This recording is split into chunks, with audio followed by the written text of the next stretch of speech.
Welcome to this edition of Northwest Real Estate Forum. I'm your host, Patricia Wangsness. Our passion is to help you understand the art, science, and timing of real estate by bringing you relevant topics and experts with up-to-date information impacting your biggest asset, your home.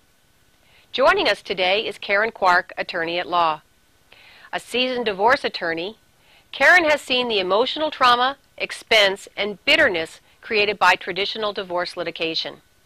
She believes that through cooperative divorce process, couples can feel empowered to resolve their differences in a respectful manner while protecting their children from the trauma of court and custody battles and better preparing themselves to begin a new life. Welcome, Karin. Thank you, Patricia. I'm happy to be here. So, as a divorce attorney, it's a very complicated subject. The topics that people get stuck on, where are we as far as, is it money, is it support, is it parenting plans? Is there something that I'm not thinking of that's really the biggest issue? Actually, all of those are important issues, and every couple is different. We do have to deal with parenting, and we no longer use the word custody. It's a parenting plan, and that becomes a factor in a lot of areas. And of course, support and the other financial issues are important, and the property division. So that can be, but a lot of it just comes down to money, right? A lot of it is money. Yeah, that's always, we always have a lot of emotion around money. Yes, and I always talk to clients about, we have the legal issues, the financial issues, but we also have emotional issues, and I always want to be concerned about the client's emotional issues.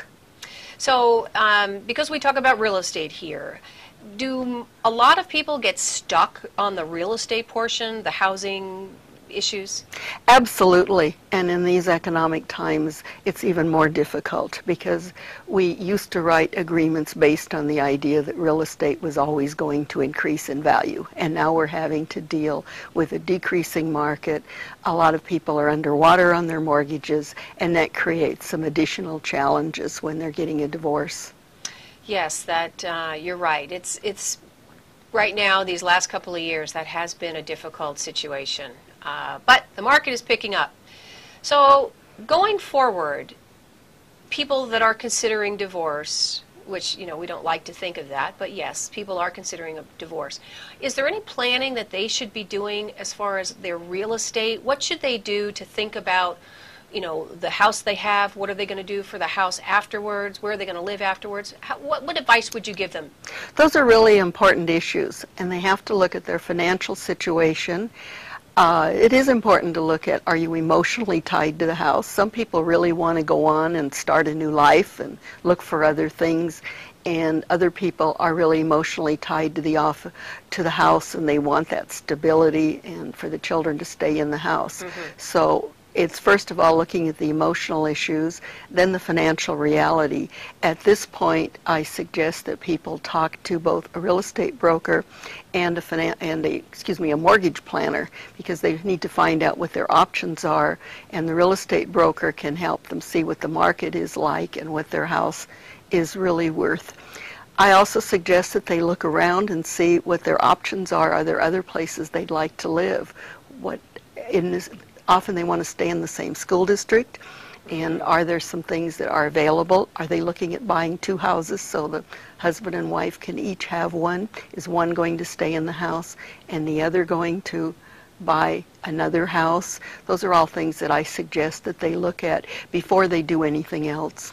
Well, that's very interesting that you bring that up, because when we deal with clients that need to sell, some people have been there a long time, and what we try to concentrate on is when you find a place to go, as opposed to thinking about what you're leaving, sometimes the emotional burden of leaving something is lightened if you have a place to go to.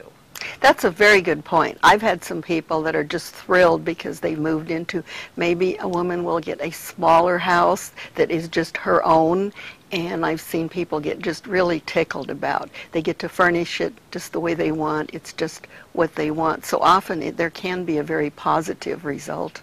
Well, terrific.